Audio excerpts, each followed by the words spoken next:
Assalamualaikum warahmatullahi wabarakatuh. Apa kabar teman-teman semuanya? Perkenalkan, nama saya Rusda Hijriati Hasanah dengan NIM 21234044, berasal dari program studi Perpustakaan dan Ilmu Informasi Fakultas Bahasa dan Seni Universitas Negeri Padang.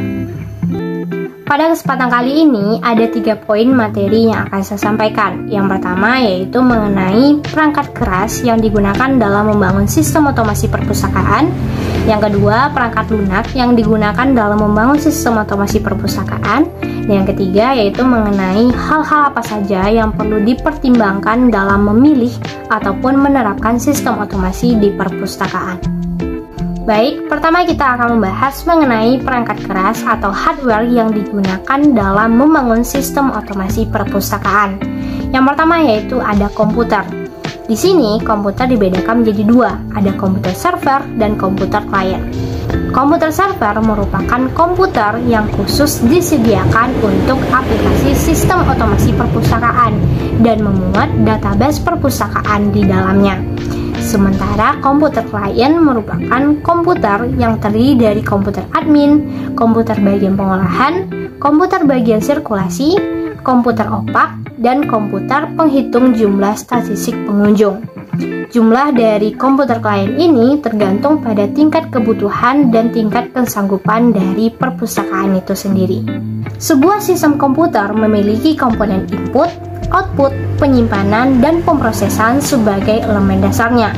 Yang pertama kita akan membahas mengenai perangkat input. Perangkat input merupakan perangkat yang dapat digunakan untuk memasukkan data ke dalam komputer atau perangkat komputasi lainnya. Contohnya seperti keyboard, mouse, optical character reader atau OCR, optical mark reader atau OMR, barcode reader, scanner, dan juga entry data suara. Yang kedua ada perangkat output. Jadi perangkat output ini merupakan perangkat yang akan mengubah informasi yang dapat dibaca oleh mesin menjadi bentuk informasi yang dapat dibaca oleh manusia.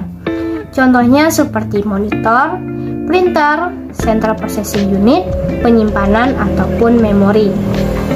Untuk memori utama dapat berupa RAM atau ROM, dan untuk memori sekunder dapat berupa magnetic disk, hard disk, floppy disk, dan masih banyak lagi. Selanjutnya juga ada yang namanya peralatan jaringan.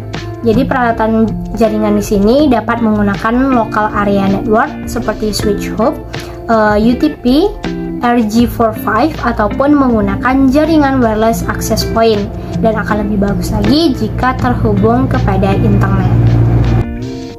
Baik, selanjutnya kita beralih pada perangkat lunak atau software yang digunakan dalam membangun sistem otomasi perpustakaan. Sebuah sistem otomasi perpustakaan memiliki 2 jenis software. Yang pertama ada software yang berlisensi berbayar dan software yang berlisensi terbuka.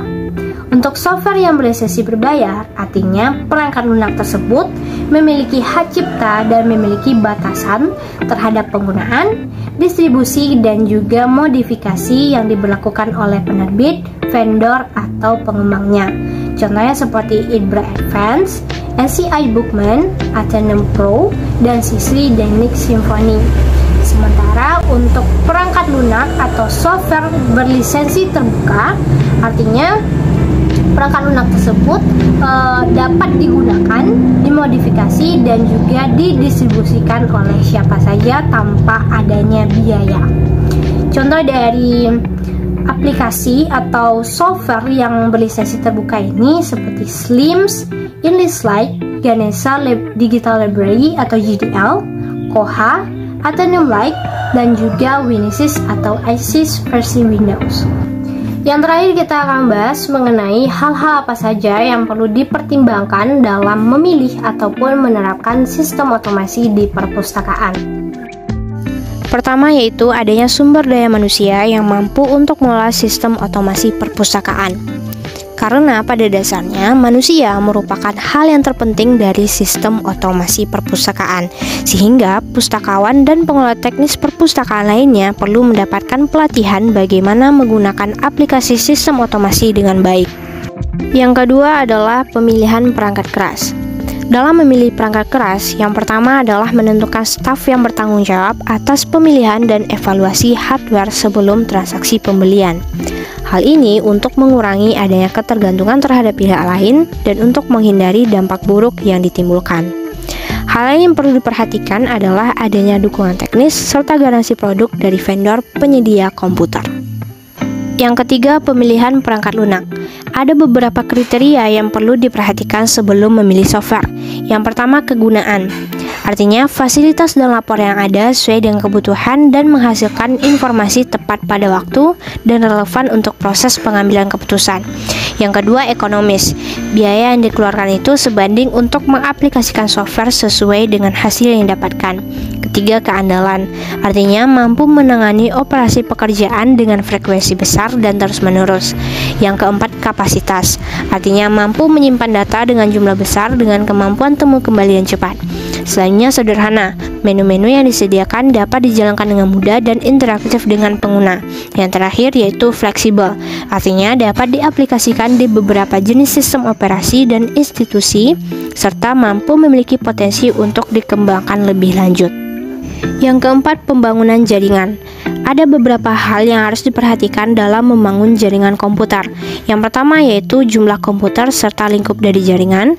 Yang kedua, lokasi dari hardware seperti komputer, kabel, panel distribusi, dan sejenisnya. Yang ketiga, protokol komunikasi yang digunakan. Yang keempat yaitu menentukan staf yang bertanggung jawab dalam pembangunan jaringan. Yang terakhir adalah biaya. Setiap perpustakaan memiliki tingkat kebutuhan dan kemampuan yang berbeda-beda, sehingga perpustakaan harus bisa mengenali dirinya sendiri agar dapat menyediakan sistem otomasi yang tepat sesuai dengan kebutuhan dan kemampuan dari perpustakaan. Demikianlah pembahasan saya terkait materi tentang hardware dan software yang digunakan dalam membangun sistem otomasi di perpustakaan, serta hal-hal yang perlu dipertimbangkan dalam memilih ataupun menerapkan sistem otomasi di perpustakaan. Saya akhiri dengan Assalamualaikum warahmatullahi wabarakatuh.